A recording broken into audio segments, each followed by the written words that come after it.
Министер, благодарам за репликата. И повторно ќе кажам, лажете.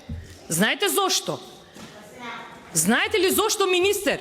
Заради тоа што немојте да бегате како што бега премиерот. Не, министер, ќе ме послушате, бидејќи јас имам факти за ова што го зборувам. Дали се повикувате на сите регулативи овдека? Дали се издржани регулативите овде? Во овој закон, како што треба, бидејќи регулативите на Европската Унија велат за енергенси, за организирање и поврзано со електричната енергија. А каде овде, во овие регулативи, во овој закон, се повикувате вие на маркети, прехранбени, и солидарност на нив ќе се воведува.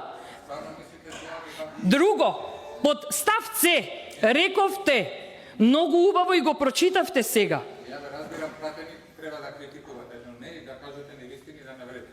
Никогаш во живот, никогаш не сум лажал. Значи во законот, редот 5, членот 5, каде се повикувате на регулативите, се невистинити. Јас за тоа ви реков дека лажете и одговорно стојам на тоа дека лажете во овој закон. Затоа што регулативите се такви какви што се.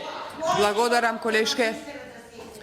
Тука ја прекинувам седница, со истата ќе продолжуваме утре.